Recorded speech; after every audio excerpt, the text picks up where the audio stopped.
This is Wednesday, March 25th, 2026. It's 9:01. We're in the conference room of the Volusia-Flagler TPO, and I call this TPO board meeting to order. Please call the roll. Commissioner Cantu is excused. Commissioner May, Mayor Chazé. Here. Mayor Cloudman. Here. Commissioner Harriot. Here. Vice Mayor Gillis. Here. Commissioner Dance. Here. Commissioner Snow. Commissioner Martin. Councilmember Tyamson. Here. Commissioner Riley. Deputy Mayor Toland. Councilmember Miller. Mayor Norris. Councilmember Foley. Here. Councilman Sander. Here. County Chair Brower is excused. Councilmember Robbins. County Vice Chair Reinhardt. Here. Councilmember Johansson. Here. Commissioner Skidema. Mayor Emmett. Vice Mayor Rogers. Commissioner Canales. Here. Commissioner Santore. Here. Mayor Eckert. Here. Commissioner Here. William. Councilmember White. Here. Jesse Thompson. William Furry. Simone Kennedy. Greg Feldman. Mike Moffett, Kaya Powell. Here. We have a physical quorum. Commissioner Vernon is a member of the Small City Alliance. Thank you very much. May I have a motion to support participation of board members attending remotely? So moved. Second. All in favor? Aye. Any opposed? None seen. Please stand for the Pledge of Allegiance. After the pledge, we're going to have a moment of silence for one of our board members. Pledge Allegiance to the flag of the United States of America and to the republic for which it stands, one nation, under God, indivisible, with liberty and justice for all. we're just recently had the passing of one of our board members, Vice Mayor Roy Johnson of Holly Hill. He was a long-serving member of this board since 2019. So let's please have a moment of silence or prayer for him and his family.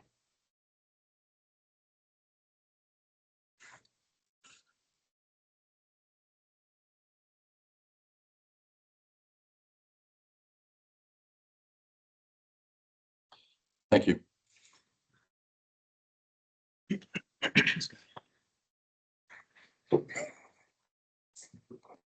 We'll open the floor up to public comments. Are there any members of the public physically present or attending virtually that wish to address the board on items that are not on the agenda?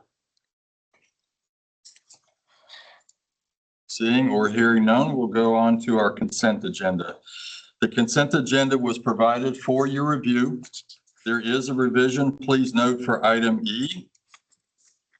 The CAC meeting summary has been revised, and that's been included as a separate handout for you. The consent agenda will be voted as one item unless somebody wishes to pull an item. Does anybody wish to pull an item for discussion? Seeing none, request a motion to approve the consent agenda. Approved. All in favor? Aye. Any opposed? Consent agenda passes. We'll move straight on to our action items.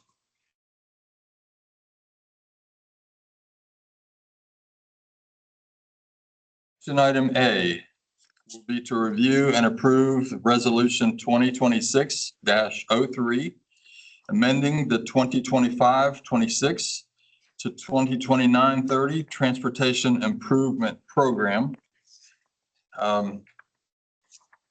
May I have a motion to approve? Motion to approve. Second. Thank you. The Florida Department of Transportation is requesting approval of an amendment to the fiscal year 25-26 to fiscal year 29-30 Transportation Improvement Program to add construction funding for one project and to delete two projects. Ms. Nicola will provide details. Yes, thank you. So this TIP amendment request does add construction funding for phase one of the Clyde Morris Boulevard project. This project was presented at last month's meeting to move forward, but we've identified funding for that project in fiscal year 27. In addition, there are two projects that are being deleted in the tip at the request of the project sponsor. These are two sidewalk biped projects that were sponsored by the city of South Daytona. They've looked at their prioritization of expenditures within the city and have requested to withdraw this in order to focus on other areas. If there's any questions or comments, I'd be happy to address.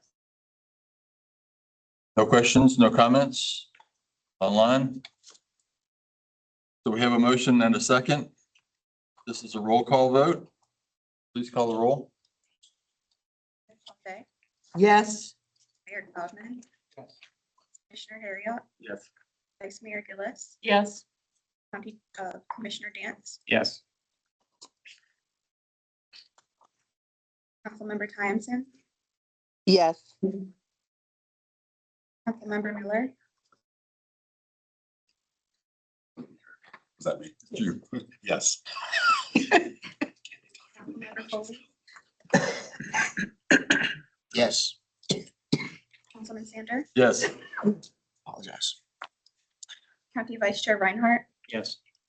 Councilmember Johansson, Yes. Commissioner Vernon, Yes. carries unanimously.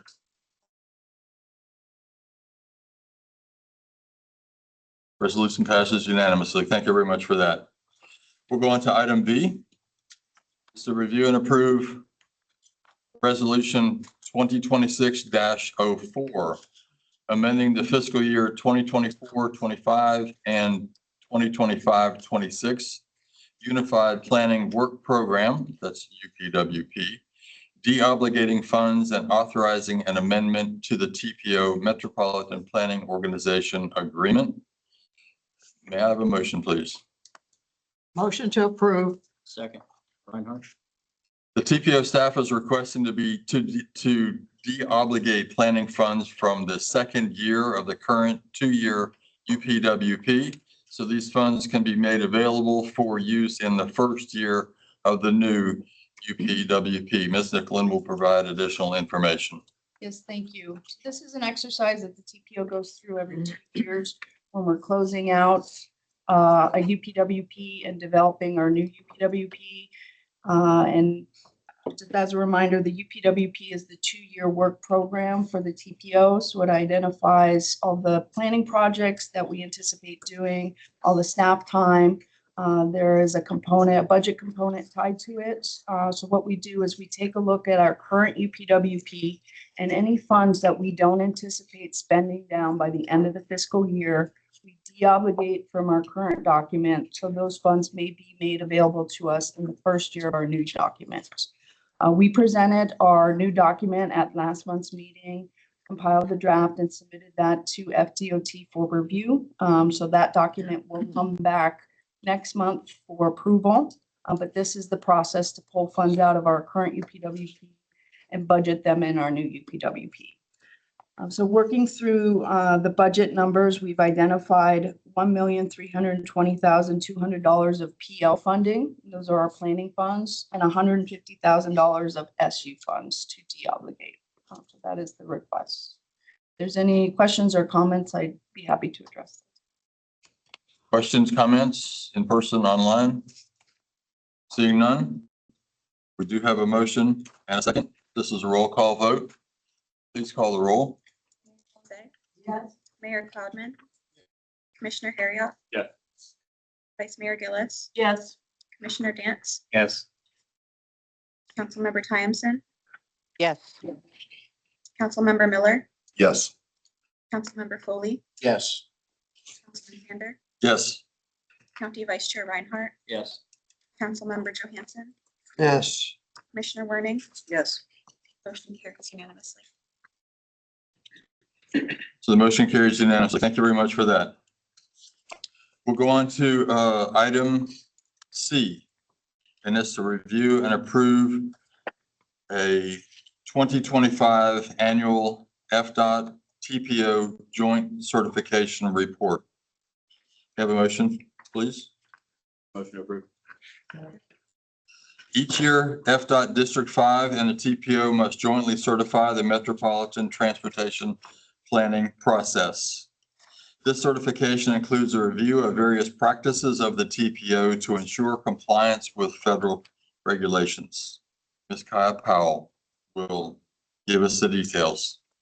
Good morning, everybody. I'm just going to go over the quick results of our joint certification. We had a great year with Colleen and the team here at the TPO. So we want to show what they've been doing and part of their accomplishments for 2025. So, every year, this is an annual certification that we do. And this year we met with Volusia-Flagler back in February to go over the joint certification and our needs. And basically what we do is we have two parts of the certification. The first part is completed by the TPO and they fill out questionnaires and some information in their planning documents. And then the second part is done by my team and FDOT. We look at their LRTP, PWPs, their invoices, and make sure everything was done to standards. And it's my pleasure to announce again this year that Volusia-Flagler is at a low risk. They didn't have any marks or dings against them in the certification process. So I'd like to thank Colleen and the team for having a great year, and we look forward to continuing to work with you guys. So just wanted to share the good news. Any questions? Thank you. Questions, comments? Oh, yes, ma'am. Just a quick comment, because we have a lot of members here that haven't been here for years. This was not always the case, that there was this kind of successful, smooth partnership between FDOT and this TPO. But in the recent years, under Colleen's leadership, we have moved into this much more acceptable relationship. And this kind of joint certification process just codifies that we remain on the same right path and are not facing things that were issues, I'd say 3 to 4 years ago, something like that. And so I like to recognize that when we get to a point here, because it has come with a lot of hard work on the staff. So I appreciate that, Colleen. Congratulations on a good report. And it makes everybody's job easier going forward when there's not a whole lot of corrections to be made as well. So very good. This is not a roll call vote. Oh, wait a minute. Yep, this is not a roll call vote. So you have a motion and a second to approve this. All in favor, say aye. Aye. Any opposed? It carries unanimously. Thank you very much for that. Now we'll move on to our presentations and discussion items. Our first presentation will be the adopted Volusia-Flagler fiscal year 2026 to 2035 Transportation Development Plan. And Mr. Jonathan Roberson with the Center for Urban Transportation Research will provide us some details. Thank you, Mr. Chair. First. Thank you. Thanks, everybody, for being here and your service on this board. Real quickly, we're going to go over the Flagler County 2026 to 35 Transit Development Plan that was adopted recently by the Flagler County Board of County Commissioners. And this is really good news. This is an update to the previous TDP effort the county did in 2022. It helps them meet state requirements, FDOT requirements for public transit block grant operating funding. And it gives the county a roadmap for the next 10 years, short-term and long-term for public transportation. And it helps inform the planning process with the TPO and your long-range plan and your TIP and UPWP. So good news here. The final draft has 5 chapters. This is available online. I'll give you the link at the end of the presentation. It's a pretty comprehensive plan. It took a look at the current system, and we surveyed the passengers and the public about the current system in Flagler County and got a lot of good feedback on what's working well and what needs to be improved. And there's a lot of interest in seeing the current service improved a little bit, more service, faster trips, and so on. But a lot of kudos for the existing services door to door right now. And doing a TDP, much like your LRTP, we look at the conditions in the county and develop alternatives and evaluate them and see what's feasible for maybe improving transportation. Part of that was taking a look at what the public was thinking. And so, like I said, we surveyed a number of existing passengers. There were two social media surveys with over 745 returned, and some surveys filled out at the public workshops, getting people's idea of what they would like to see improved with current transportation and future public transportation in Flagler County and surrounding areas. We also had a number of meetings and presentations, including to this board and to community, business, planning, education, tourism stakeholders, and some public workshops, including one in Punell and Palm Coast. But at the end of the day, it's a plan. So we looked at the market today and 10 years from now for public transportation working in Flagler County, and basically put that all into the sausage maker of these 5 things. What are the service and capital needs based on community support, potential transit markets, demand, possible ridership? How does it line up with the plans in the region? And how feasible is it to implement some of these things? So we came up with a final ranking of some public transportation improvements for Flagler County and prioritized based on these 5 criteria. And some of the top rankings we found for the next 5 years was certainly to enhance the existing ADA TD service in the county, but also look at implementing some kind of mobility on demand service in 2 large areas in Flagler County. And we think with current state and federal grant sources potentially available, and some of them are available, we think we kind of consider these funded and they might be able to be tried in the next few years.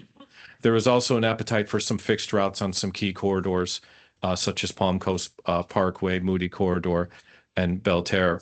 So that's a big list, but this map lays it out a little better. Some of the top ranked needs we identified was, again, enhancing the service throughout the county for door-to-door ADA TD, some mobility on demand service in the southwest zone and the northwest zone as the first pilot projects. And then taking a look at how successful that service is and seeing if the fixed routes there on Moody, Belterre, and Palm Coast Parkway work.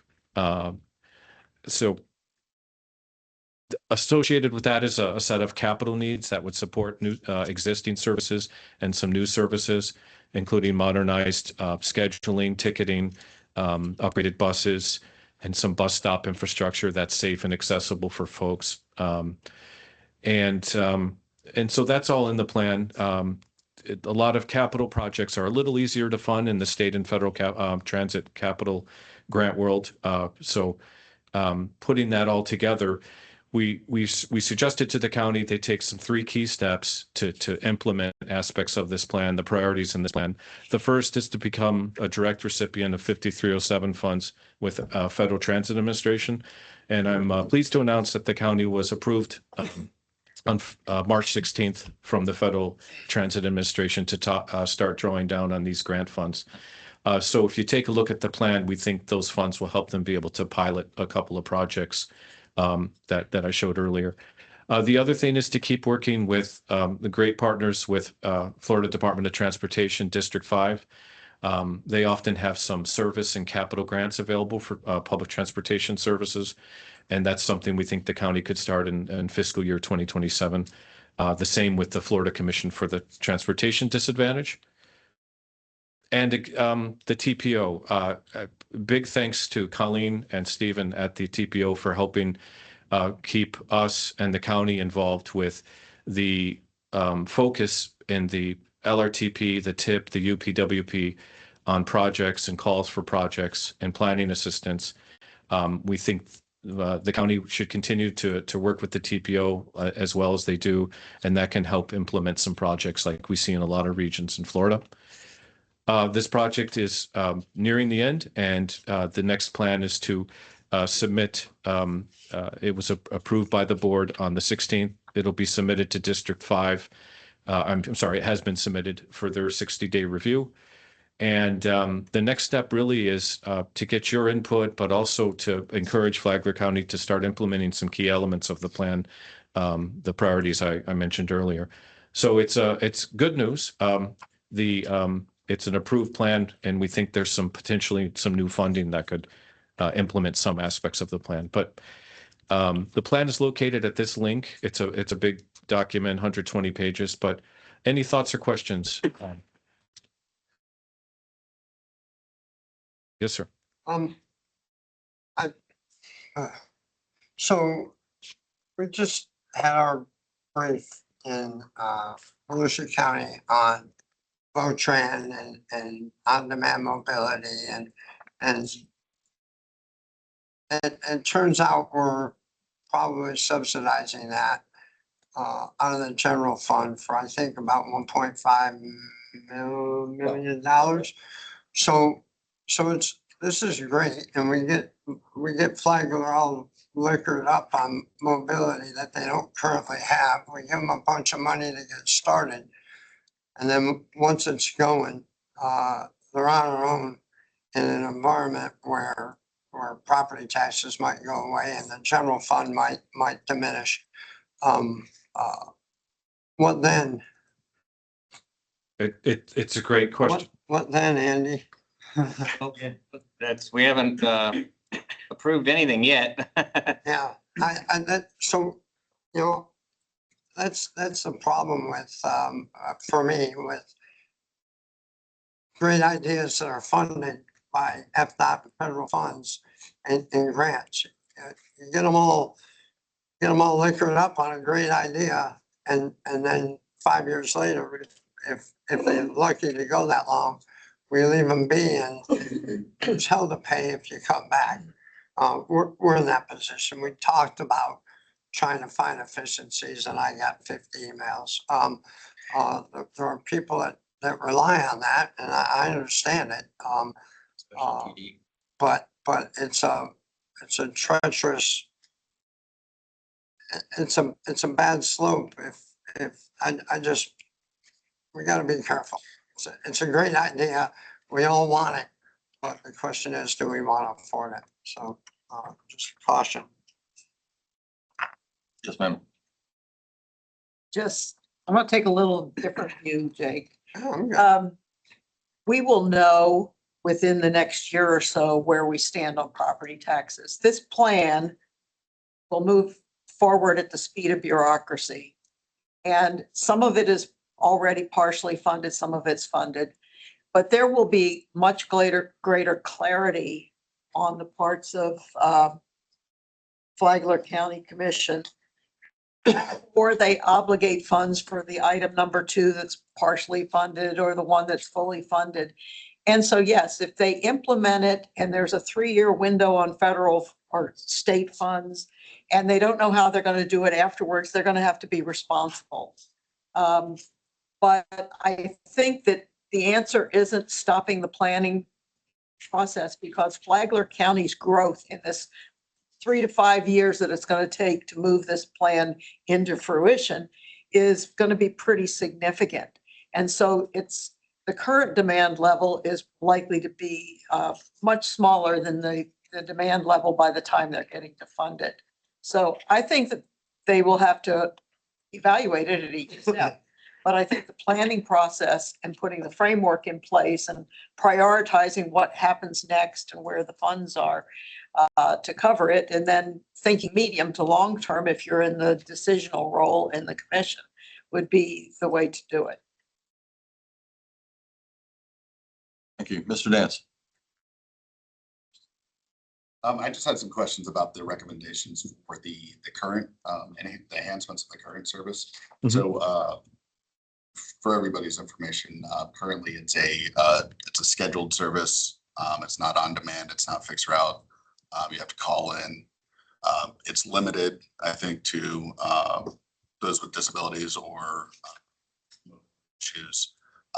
And so the standoff right now, I think the complaints anecdotally that I receive a lot are kind of the time it takes, right? You gotta schedule this 10 days out in order to make a pharmacy run if you're, retiree. And so Can you talk about what enhancements are recommended here for that, as opposed to, and I guess the question is are the fixed routes intended to handle the population at whole, and then that service remains to be limited to certain people? These are great questions. For the existing service, I think there's just a limit on trips right now. And the idea, what we recommended is an increase in daily trips and maybe some weekend trips, so people have more flexibility. Some improvement in the scheduling system, maybe some same-day scheduling, so people can just possibly have more. And a lot of this could be done with existing capital resources. Some of it would take new grants. So it's really enhancing that service, but keeping it at at the right level. But I think one talk was about 200 more trips a day or something. But you always have to watch the limits of this and sometimes set limits of these types of programs. So the idea was the mobility on demand service would also kind of support that. A lot of communities implement some aspect of the mobility on demand, and some of these passengers jump over to that. And it's typically cheaper for the county to. Fixed route is a bigger haul. There's not a lot of infrastructure in place for fixed route to work right away. A lot of sidewalks, bus stops, and everything. So we suggested in the plan that the mobility on demand, the flexible service that can really see where people are coming and going from and to, and then get an idea how much fixed route might be done a little later. So it's kind of phased. The advantage to this plan, and I think it was well said, it's a plan, but it is very phased and measured, so the county can not get in over their head and over investing in fixed route, for example, and maybe pilot a couple projects. It's all the comments were really understood. It's an interesting environment.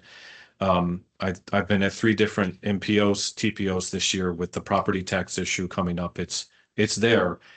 We understand but it's good to have a prioritized kind of feasible plan in place. And we think starting with the existing service, just improving that a little bit, is feasible now with funds in place. But I hope that answers your question. Would the on-demand be open to all, or would it be restricted similarly in terms of who can use it? The idea would be it would be open to all, but that has to be the county would have to do further planning and kind of possibly pilot the project, even on the 3-year pilot or something is usually recommended to see what's working or not. But that would take more planning. This just gives you an idea of the potential phasing step by step, and how the funding starts to get a little harder, we think, after the first 4 here. Thank you. You bet. Thank you. Right, so I think the reality is somewhere in the middle of what Mayor Chauze and Councilman Johansson said, is that, one, this is a plan, which, again, countless interviews, I sat through one, trying to figure out, as Flagler grows, what does this look like? And so I agree, we've got a good plan, but I think you probably hit the point where we'll probably end up with some pilot programs just to see how they are applicable. Palm Coast is a weird, unique city.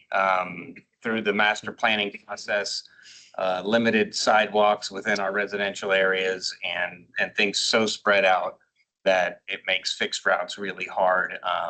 The on-demand is interesting and probably where we would end up piloting something in the future. But it's, I'm glad we went through the process. We have a plan, right? We haven't decided how the federal funds are going to be utilized yet. We just got awarded those. So there's work to be done. So I just look forward to getting those things done. Yes, sir. I'm glad to hear the conversation that you guys have had, because I agree that it's got to be somewhere in the middle as well. But I appreciate the discussion from the gentleman from Flagler and taking a measured approach, especially in this time where we're seeing Volusia County reduce some fixed routes. In the city of Deltona, we've dramatically reduced our fixed routes. Some of our surrounding counties have all but eliminated fixed routes. So just acknowledging the challenges, and then keeping in mind that there are some, for your pilot program ideas, there's there are some private contractors that have some pretty advantageous deals as well that are working with surrounding counties. Any other questions, comments? Thank you very much, sir. Very informative. Thank you. Appreciate it. Now we'll move on to our presentation item B, and that's a discussion of the Bike Walk Central Florida Best Foot Forward Pedestrian Safety Program. And Ms. Emily Bush, the Executive Director for Bike Walk Central Florida, will provide an update on the Bike Walk Central Florida Best Foot Forward for Pedestrian Safety Program. The floor is yours. Thank you. Good morning, everyone. My name is Emily Bush. I am the Executive Director of Bike Walk Central Florida. We are a nonprofit advocacy organization that administers pedestrian safety and bicycle events and other programs within, well, what used to be a 3-county region, but we are now in 11 counties, and I will get to that in a moment. But we are here today to present to you the results of the Best Foot Forward program over the last fiscal year. As a reminder, the Best Foot Forward program is an idea or a program that was born out of a study that was done by NHTSA back in 2013 in Gainesville. So it was Florida born and bred, where we looked at enforcing the driver yield law, requiring drivers to stop for pedestrians at marked crosswalks. We educated those drivers in those surrounding communities, and then we enforced or used low-cost engineering solutions, which I will talk in a little bit of detail today, and then evaluated how those drivers reacted to those people that stepped their foot in those marked crosswalks. Using those 3 E approaches and taking that evaluation, which is our 4th E, we're able to see that we're moving the trend of drivers understanding those laws and stopping and yielding for pedestrians more often, which we know reduces serious injuries and fatalities within our community. We have started out within the Central Florida region in Orange, Seminole, and Osceola County. We recently expanded into Lake and Polk and then headed northward. We are now in Jacksonville, all the way up in Duval County. So very excited to be working all across the state on this program. And what's so unique and what's wonderful about this program is that it brings together all these partners to talk and focus on pedestrian safety, which we don't technically do all that often other than in specific situations. So we bring public works together. We bring transportation planning, our law enforcement community. Those eyes on the street are so critical. Our school districts, how are they handling all the little bikes and peds that are coming to their schools? Health departments and other advocacy groups that want to be involved. So a great big group of people that want to see our communities safer for all those that walk. We do this evaluation by not jumping in front of cars. That's incredibly dangerous and that's against the law. So we do not operate in that manner. We do what we call a dilemma zone. So that is essentially the safe stopping distance that a driver needs to completely come to a safe stop. Normally that's based on the speed limit. No one really is doing that these days. We try to increase that distance and we use that based on these distances that are through the Institute of Engineering. So we use a lot of the same engineering numbers and put out these advanced warning signs. They're either permanently in the ground, your agencies either are doing that already. If they are not there, then we go mark those with a flag or a cone. And then as that car approaches that flag or a cone, our data collector puts their foot in the crosswalk, showing intent as the Florida law requires. That driver does one of 3 things. They stop with plenty of time, acknowledge that pedestrian. Sometimes you get the friendly wave or I see you, right? We love that. Sometimes you get that person that's on their phone and they're like, oh my God, there's someone there, right? Short, hard break. They might be right up against the crosswalk. Oh, I'm so sorry, right? So you get some of that. And then you get those that just blow right by you and don't give you the time of day. And so our our data collectors collect all that information from what the driver is doing. And they make notes and comments. Did the driver see me or not see me because there might be vegetation in the way? Is the signage not clear? Does the striping need to be restriped? All of these little aspects of our roadway infrastructure are so important to the drivers and they tell a story of what the driver needs to be doing. And if that isn't effectively communicating to the driver, we need to do something about it.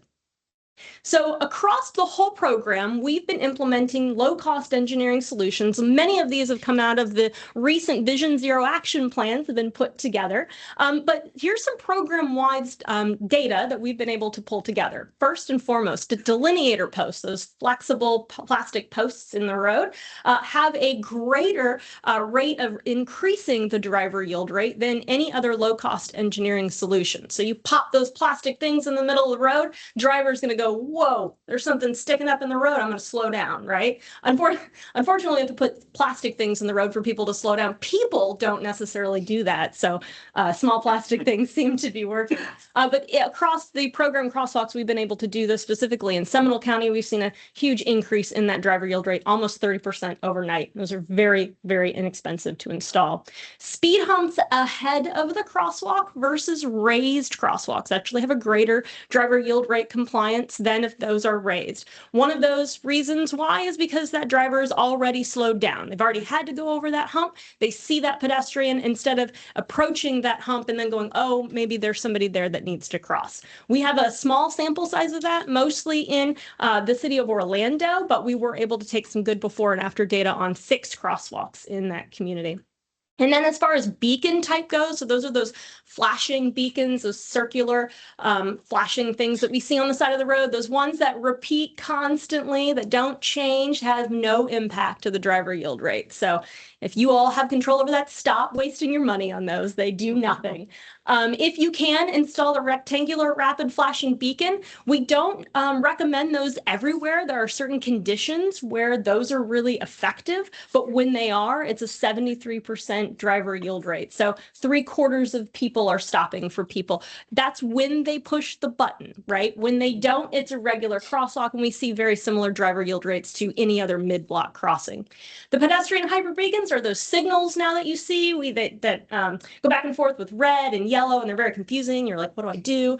So those, when installed and when installed properly on the right facilities, do have a high driver yield rate, almost 90%. Part of that 10% is the education, which we are very much involved in, especially when those are installed in communities that are not used to those. We do a lot of education as for drivers and pedestrians, how to use these types of traffic control devices. So here's some improvements that we've seen specific in Volusia County. This is out in Daytona Beach, in Beach Street and Cedar Street. We've done 5 enforcements. We stopped 95 vehicles to remind them of that driver yield law.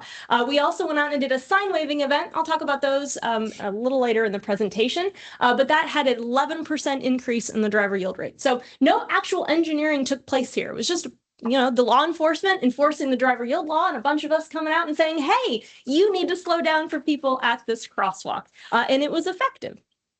Over at Ocean Shore Boulevard and Tom Retnick Park, Volusia County Sheriff's Office loves to enforce this crosswalk. So if you're in this community, watch out. They have issued over 136 traffic citations for a 16% increase in the driver yield rate. One of the largest that we've seen just from law enforcement. But they are very consistent, and they go out and no bones, right? You're getting a citation regardless of what that violation might be. Here's the crosswalk in the driver yield rate data for all of the crosswalks we've monitored in Volusia County, quite a few that we have here. You can see the context of the roadway matters, so that's why we look at speed. We look at the volume of the facility, how many cars every day come down that road, how many lanes, what type of signal or crossing type is this, whether it's semi-controlled or completely or a mid-block. And then you can see the driver yield rate and how that might have changed year over year. Some of the ones that you can see go down might fluctuate based on when we've collected that data. That data is aggregated and averaged over 5 sessions and 20 crossings each session. So we get our averages. Moving into Flagler County, we were out at Ocean Shore Boulevard and Gamble Rogers State Park. We did 1 enforcement with 18 traffic stops. We also did a sign waving activity with a 7% increase in the driver yield rate. Again, no infrastructure installed. And over, again, on Ocean Shore Boulevard and 3rd Street, where a new pedestrian hybrid beacon was installed, you can see the huge increase before and after, and we likely will continue to see that PHB increase in the driver yield rate once that education for those drivers moving through that facility is complete. Here's Flagler crosswalks for your review. Same information that we collect. We provide all of this information to our partners in GIS format. So all of the data is there, as well as in an Excel spreadsheet. We are getting ready to put all of this online. So the public will be able to see where we're doing our enforcements, where our education is taking place. And we're getting to the point too, where we're hoping to invite the public so we can put that on social media. We do those already, but this would be an easier way for the public to be involved with our program. On the enforcement side of things, when crosswalks are enforced over a 2-year period, they're enforced 2 different seasons of the year, so spring and summer or summer and fall, or have 4 travel lanes or less. The driver yield rate increases 100% of the time. So we know now that enforcement does work. And if you do that consistently, it will keep that driver yield rate up over time. As you can see, this past year, it averaged about 13% increase in our driver yield rates. The prior year, it was about 14. So it's on trend with what we're seeing. And then, of course, as a part of the program, we do education. So you've probably seen our bright yellow tent and table at some of the events in your community. We have been now gathering what we're calling community quotes. So we're asking community some questions about how they walk, bike, and engage with their community through active transportation. And we get some really great feedback and comments, again, that we share with those partners that are involved with our steering committee. So if it's something that we need to educate, or if it's something public health related, or if it's something law enforcement related, we're sharing all of that information so that they can take quick action on what the community's needs are. This is out in Flagler County. As you can see, we're waving signs. We love doing that. So the sign waving, actually, those events we piloted this past year, and they actually have similar improvements to driver yield rates as our law enforcement operations do, which was great to see, because if a law enforcement agency can't get out and enforce that driver yield rate at that crosswalk, then that means that we can come out there with signs and you all and help do that same thing. So it's good to see that we can increase the driver yield rate both by using the signage and by enforcement, right? The encouragement and the stick is both working effectively. We also ask at the community whether or not they know they have to stop for people in marked versus unmarked crosswalks. Everybody gets the marked one right. Nobody knows that they have to stop for people in unmarked crosswalks. Though that's not necessarily a part of the engineering and the data collection that we do work with our partners if there's a crosswalk that needs to be striped, and we will go in and do before and after data to show that the compliance is so important with having that infrastructure in place. And then, of course, there's a big rising concern of e-bike and micro-mobility. That's what everybody is talking about these days when we have these conversations with our community. And we are very engaged with what's going on at the state level with the House bills and Senate bills that passed this legislative cycle. So here's our program overview. Big numbers. One of the few of the things I'll point out, the 21,520, that's how many times we've crossed the road. That's throughout the program. That's a lot of times. So we have a lot of data that we're collecting every single time we cross the road. We had 21 engineering improvements result in a 26% driver yield rate increase this past year.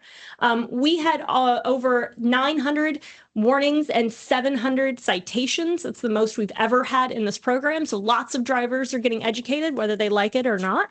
And then we are out in the community. The 16,000 number, that's the actual conversations that we have. We don't count the number of event attendees because we don't talk to everyone. We want to make sure that we're capturing the conversations and the people we're talking to. And that's what we track. And that's what that 16,000 number is, with the help of all of you. So that is my presentation. This is our team. I do not do this by myself. There's no way. But I have a wonderful dedicated team behind us helping make our communities safer for everyone. So I'm available if you have any questions. Thank you. Questions, comments? Yes, sir. I do have one comment. Ponce Inlet, March 18th, we actually conducted pedestrian walkway safety program initiative.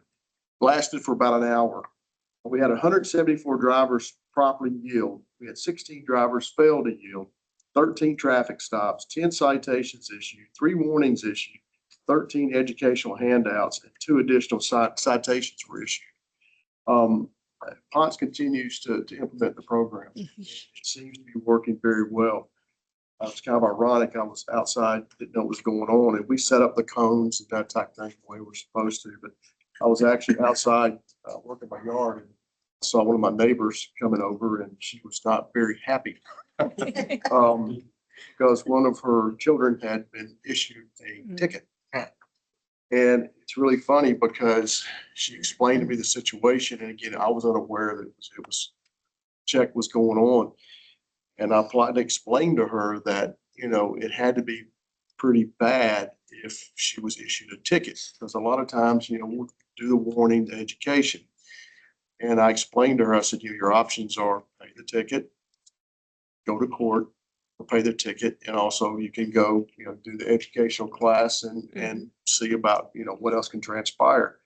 Well, that wasn't good enough, so it gets on social media as things happen, and, you know, the lady was still very upset. And when I had a conversation with our police chief, and I said, thank you. He goes, well, what do you mean, thank you? He said, you're catching a lot of stuff from this lady because you wouldn't help her. I said, well, first of all, as a council member, I can't, you know, even think about, you know, addressing a traffic violation. I wouldn't do it. I would expect you to do the same thing to me if I failed or if I was speeding or whatever. But it's really funny because the child came up to me about a week later, apologized for her mom and said, she said, you know, Skip, she said, understand, I was wrong. And mom was wrong. Mom was wrong for trying to defend me. But she said, I almost hit this individual.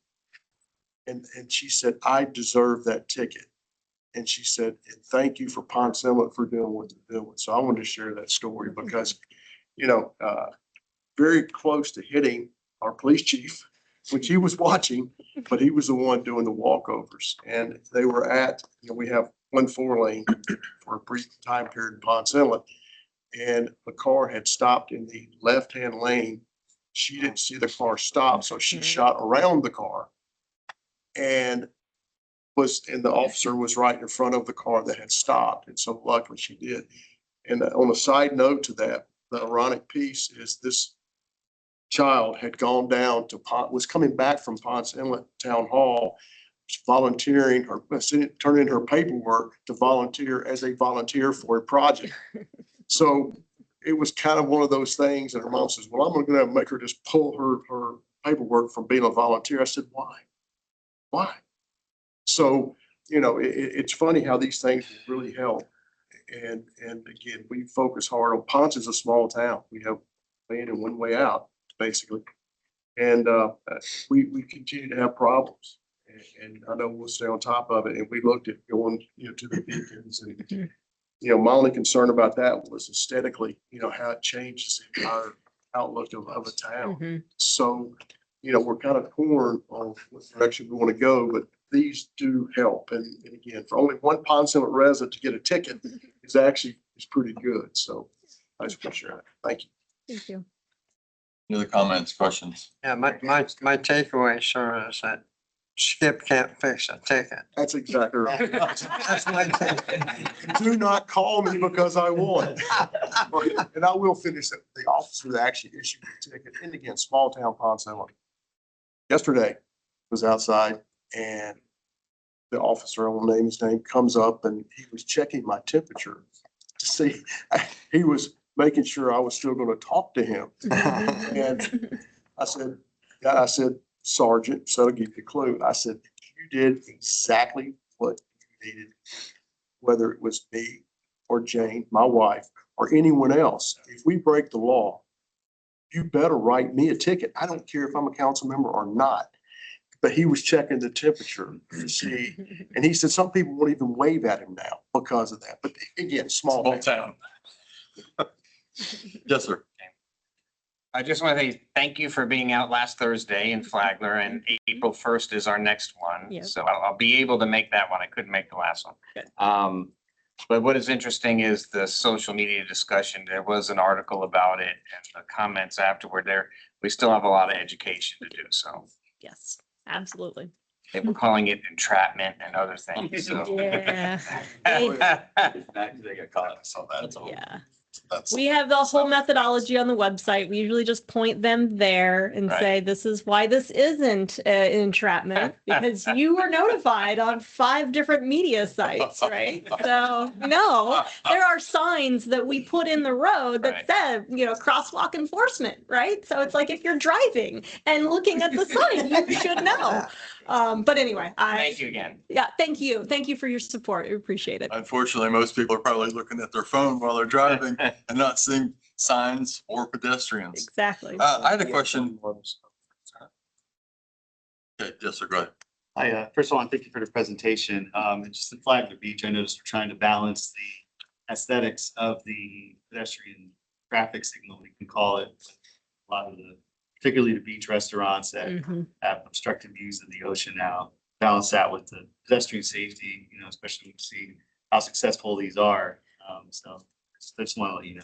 Yeah, there are things that you can do to beautify your community outside of the traffic infrastructure, and that's usually what we do recommend. I'm an urban planner by trade, so I used to manage a CRA, and that was often what we did because we did have big infrastructure. I manage it on 1792, and a 6-lane highway in your community is not all that aesthetically pleasing. So there's other things that you can do on the land use side to beautify your community, and other funds, art, that you can do that and partner with in order to make that kind of disappear within your community's culture and aesthetic.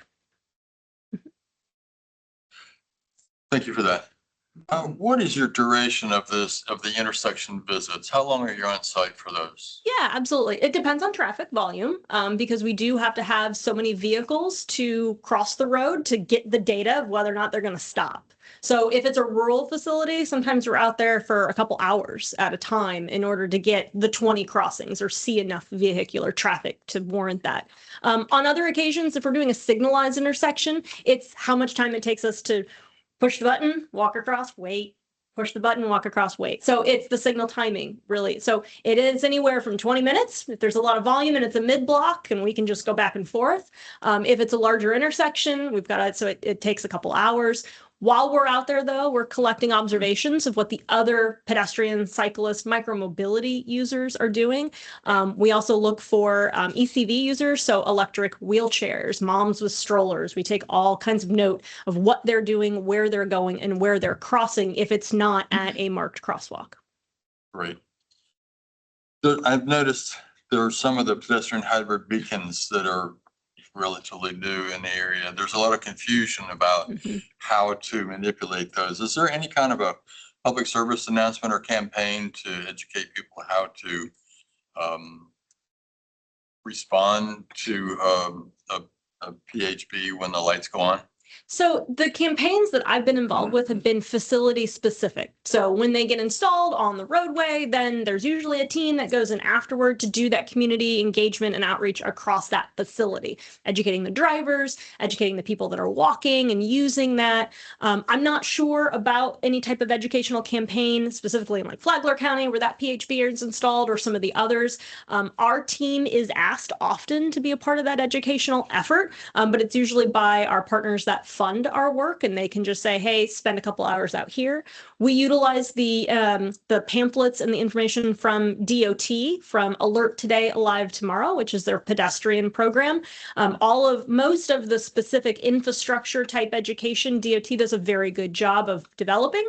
And then I serve on the statewide team that addresses updates to those tip cards. So we usually take the feedback that we receive in our community outreach and other organizations that we work with at the state, and we improve those. So we are changing the PHB to look more like some of the tip cards that have less language on it. So it's easy to translate. They're more iconographic based. So there is those resources available. They are free to everyone to use. The issue is me paying staff or finding volunteers to go out and do that campaign. Right. I need some resources to do that. But if we are asked and supported, we will be out there and do it. I think as more and more of them get installed, then people will begin to understand exactly what they're for and what they mean. On a side note, we have an intersection in South Daytona where one of those pole thingies was put, to warn, stop, and when it keeps getting run over, we can't keep it in place. Thank you very much. Yes, thank Very you. informative. Thank you. Next, we have a presentation, the discussion of the proposed Reed Ellis Road Trail. Ms. Bush, you're up again. Thank you. Good morning, everyone. Emily Bush, Executive Director of Bike Walk Central Florida. I'm here to present to you something totally different than pedestrian safety. And this is a potential trail segment that has been identified through some partnerships that we've been able to create by advocating for a crosswalk between the newly constructed or conserved D Ranch Preserve that is owned by Conservation Florida and the St. Johns River Water Management District's Lake Monroe Conservation Land, which is on the other side of Reed Ellis. So when D Ranch when Conservation Florida obtained D Ranch, which is, I can get there, this little arrow shape here, and I will do it on the other side, get this right here. That is D Ranch Preserve. So when Conservation Florida was given this property, they had wanted to have access across Reed Ellis to the Lake Monroe Conservation Area. They also have a restroom, and this parking lot does not. So there were some needs that they both saw people kind of traversing this road. Reed Ellis is a very rural facility. It's 2 lanes. It's posted 45. The 85th that was done, the 85th percentile speed study that was done about a year ago says that the 85th is actually 56 miles per hour, so no one's doing 45. I can attest to that because I take that road every day. If you're doing 45, you're getting blown over. So anyway, there's not a real, and there's no sidewalks, there's no curbs, there's no facilities down this road. So we advocated for a crosswalk. That crosswalk was installed thanks to the Volusia County Traffic Engineering, the wonderful partnership we had there. They understood the needs. They went and installed that crosswalk. From there, Conservation Florida said, hey, we're going to put this nature center together. And they received, I believe, an ECHO grant to start that construction. And they said, there's a lot of people that would love to come to D Ranch. How cool would it be if we had a connection to, say, the Beck Ranch Conservation Area, which is over here. So this big piece here.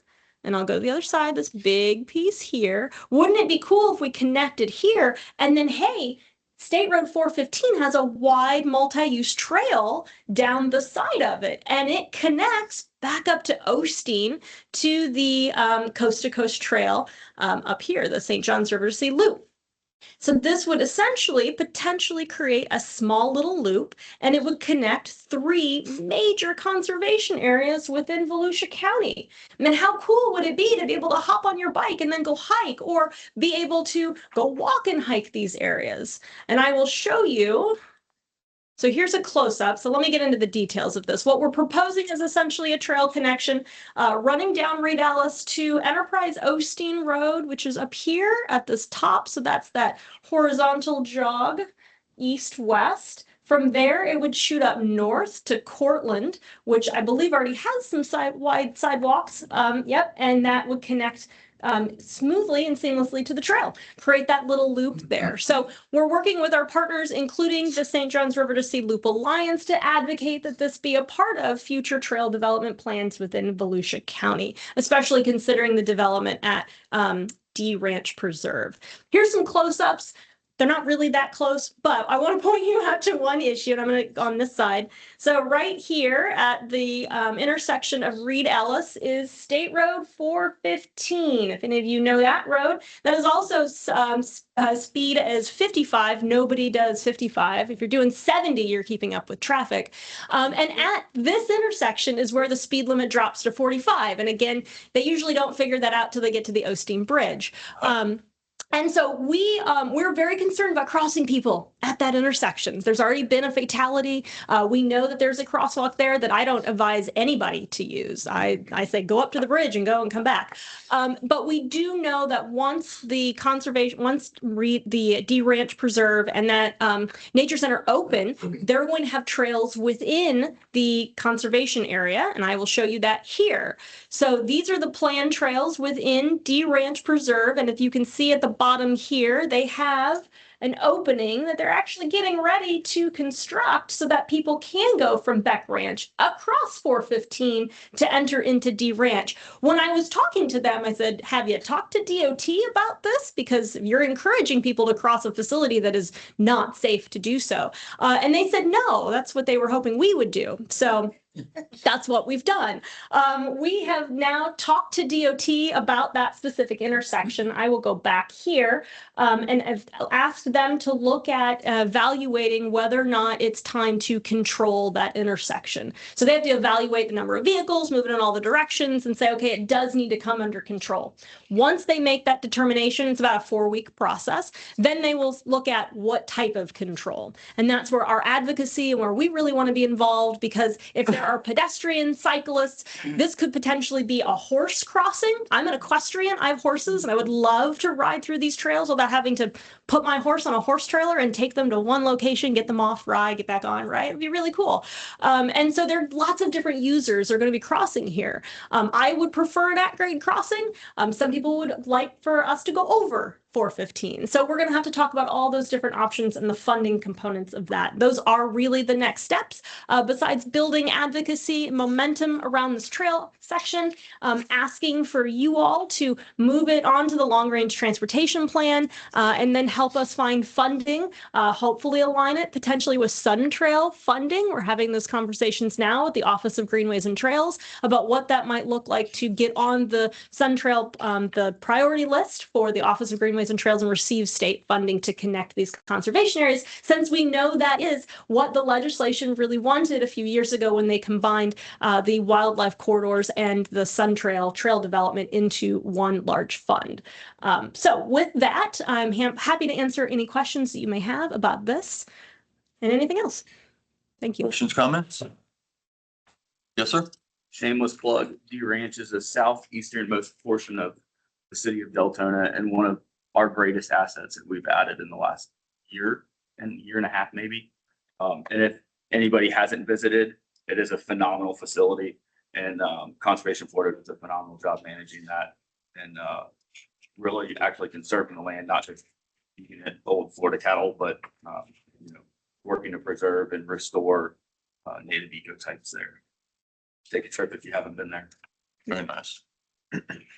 And thank you, Emily, for doing that presentation. That's this phenomenal trail component that hopefully we have a lot of support to complete. Thank you. Well, Commissioner, I will look to you to help garner that support, being it's located in Deltona. Thank you. Thank you very much. Thank you. Very informative. Now we'll go to presentation item D, and it's a discussion of the 2026 TPO annual call for project. Ms. Nicklin. Yes. Thank you. So last month, at the end of February, our annual call for projects closed, and we received a total of 22 applications from our member governments, and we've identified them in your agenda packet for today. So the next step moving forward is we're almost complete with our review in-house of just determining eligibility of projects, completeness of the applications moving forward. Over the next month, we will be convening our project review subcommittees. We have 2 separate committees, one that focuses specifically on the bike ped projects that we receive, and then one that focuses on the traffic operations and planning studies projects. So they'll be meeting over the next month to review the projects, score them based on the criteria that was approved in the application packets last fall. And then once the scores are tallied, we do slot them into our current priority list and where they fall based on the ranking. We'll be presenting those updated lists at our May meeting, just as a presentation item. And then ultimately in June, we'll have those for adoption, the updated priority lists. Once the priority lists are updated by the TPO, we do submit those to the Florida Department of Transportation for their consideration of funding during their next work program development cycle. But if there's any questions or comments regarding the process or any of the projects, I'd be happy to address them. Yes, sir. Real quick, Colleen, we have 16 cities in Volusia County and there's only 5 represented here. Do you feel that we're getting the word out, people are understand and just don't need projects, or they don't have the right people in the right seat to put in a request or a call for application? Any thoughts on? So it's probably a combination of a number of different items. The LAP program itself is a very intensive program. So some of our smaller cities have a hard time accessing the funds through the LAP program because they have to have a dedicated staff member that is LAP certified. They cannot use a consultant for that. So sometimes it's difficult for some of the smaller cities.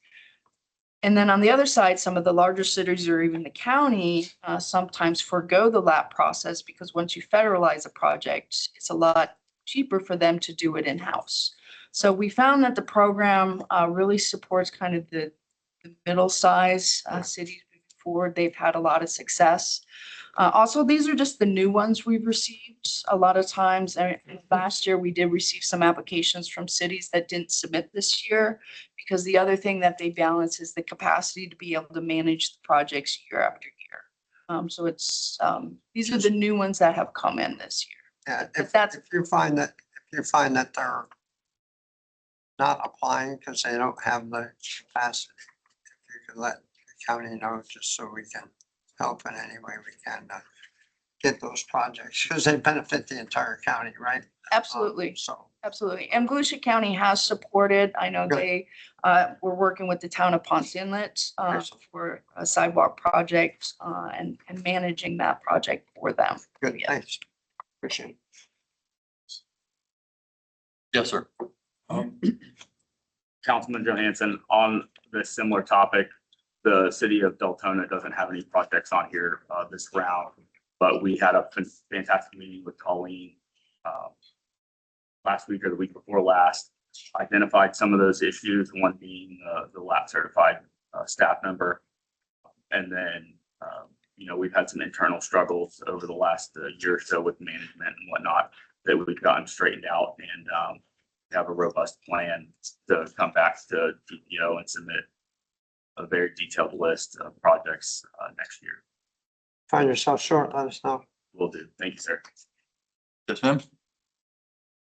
Say that DeBerry is not on this list this year, but has been the last couple of years. So we have projects in the queue that are queued up. But I understand that there was some discussion in the bike ped committee between some members about why DeBerry did put forward a program for the trail crossing at Dirksen in 1792.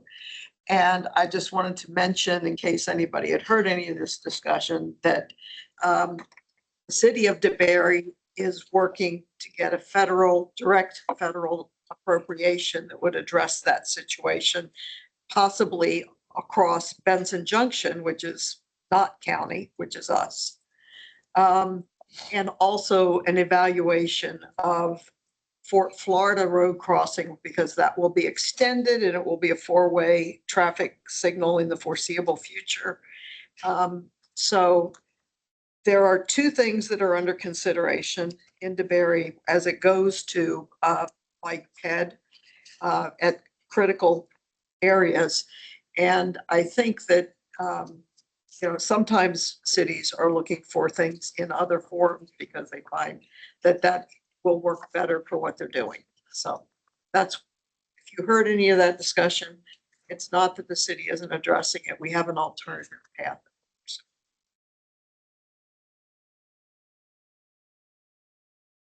Other comments or questions?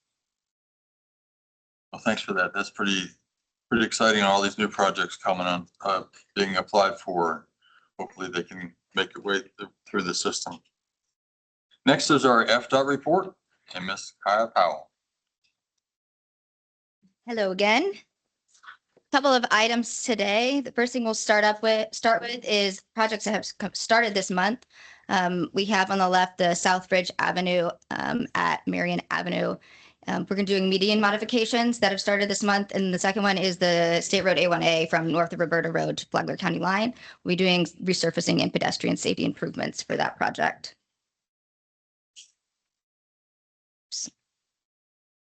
And then next, we've recently completed roadway improvements along US 17 and De Leon Springs. That's from south of Spring Street to Lake Winona Road.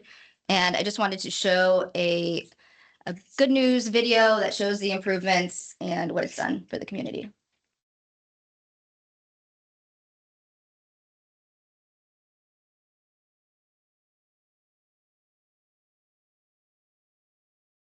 US 17, also known as State Road 50, serves as a vital transportation. As traffic volumes have increased, so has the need to improve safety and capacity along the road. To address these needs, the Florida Department of Transportation began a roadway improvement project in September 2023 to widen US 17. The project widened the roadway from 2 to 4 lanes, improving traffic flow and reducing congestion. At the heart of the project, a new roundabout designed to promote continuous movement and slower speeds. Roundabouts like this one can reduce fatal and serious injury fractions by 82%. Additionally, the concrete trucking allows large vehicles to navigate the intersection safely and efficiently. Pedestrian safety is also a key focus. The roundabout crossings are equipped with rectangular rapid flashing beacons, which flash bright yellow active, alerting drivers and pedestrians waiting to cross. Additional improvements include the installation of Leon Springs' first and only traffic signal to help students safely cross every problem. The signalization makes it so much safer for people to get across the highway. Where before the crossing guards were all we had. We saw crossing guards really in danger a lot of times, people that just weren't paying attention. So the signals have made such an improvement for the safety of the crossing guards, safety of the families in the morning, walking their kids back and forth, and the children going too. A new multi-use trail also expanding connectivity for pedestrians and bicyclists. Throughout construction, FDOT collaborating closely with local partners to manage detours and minimize disruptions.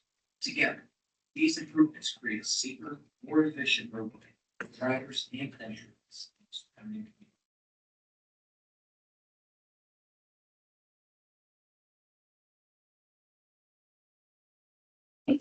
So we always love when a project comes together and it improves safety in the roadways. So the last thing I have are a couple of upcoming events.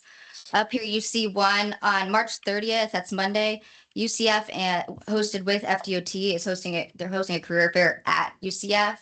While the registration for vendors has passed, if you know anybody, any students or anybody in that area interested in the transportation industry, please let them know, let them stop by. It's going to be in the student union in the Cape Florida ballroom there. So please encourage anybody that you know to go take a look and stop by. They'll have the counties there, cities, and a few other vendors. And then it's not up here, but I'll be coming to you again with it next month. We do have our dates for this year's safety summit. That's going to be May 8th. And the registration's open. It's going to be held in St. Cloud. So we'll send out the link for that registration soon. But it's going to be in St. Cloud on May 8th if you're interested in going. It's a great event every year. So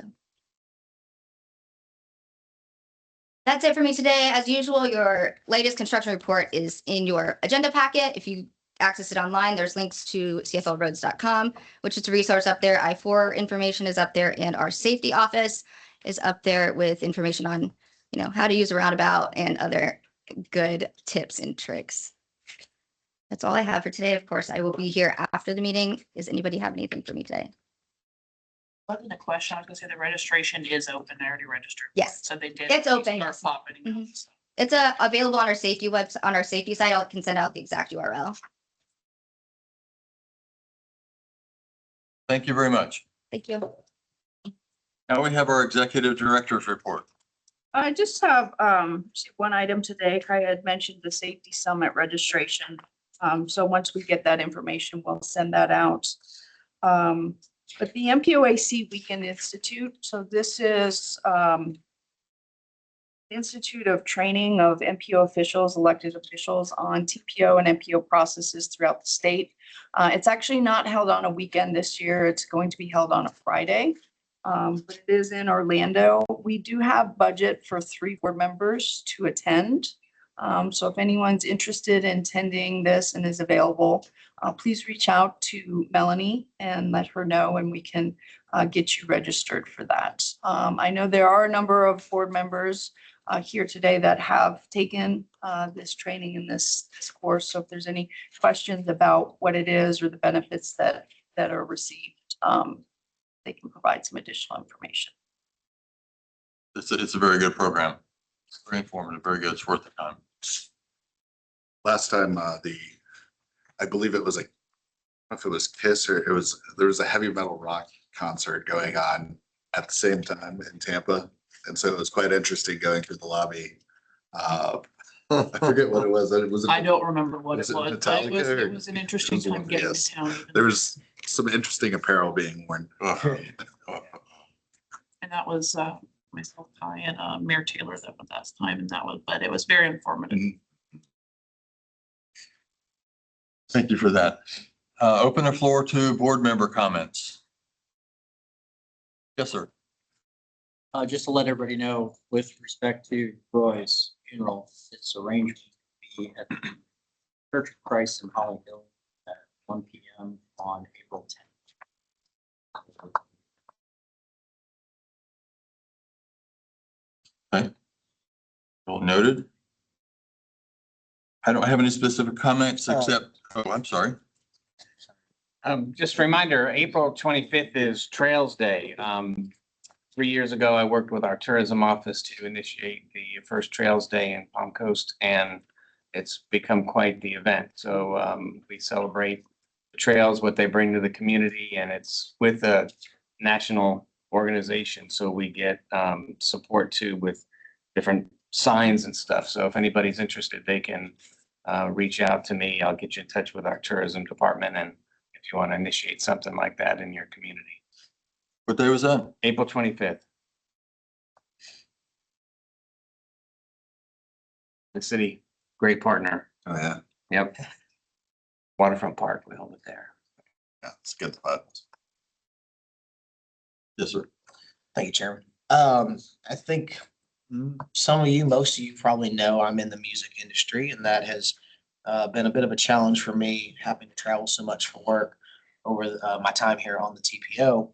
And as I was looking at my schedule for the upcoming year, it came to my attention that I would only be able to attend the meeting in September for the TPO board, just due to all my travels and everything else I have on the schedule. And so because of that, I've decided that I'm going to step down off of this board and find a fellow councilman on City of Port Orange to come represent our city here. I've very much enjoyed serving with all of you and being a part of this. I think it's one of the most important organizations that we have in the county. We do a lot of things that don't just benefit our individual cities, but benefit the entire region. And so it's been a great honor and a great pleasure to be a part of this, and I will dearly miss doing it. But it wouldn't be fair for me to hold the seat and willingly know I would only be able to attend virtually except for once. And so because of that, I'm going to coordinate with my council. I'll coordinate with her. I am able to do the executive meeting next week, and I'm happy to do that as well. But I just want to let everyone know that I had to make that decision. I thought it was the best thing for this board and the only right thing to do. So I hope all of you understand and appreciate getting to serve with them. I'll still buy your music. I need it more now than ever, man. Baby, new babies. Starts getting famous, doesn't it? Yes, it does. Well, thank you for your service. And thank you for your willingness to do the right thing as far as obligations to the board. Hope you can recommend somebody that'll fill your seat and do well. So thank you for your service on this board and on the executive committee. Absolutely. So thank you for that. Thanks. I want to welcome RJ Santori from Flagler Beach to the board.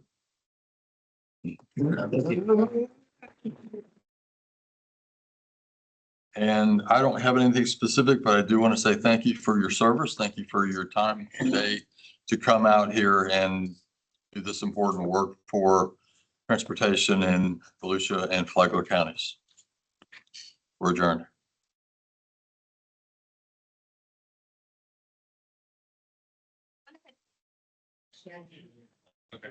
So the other, the language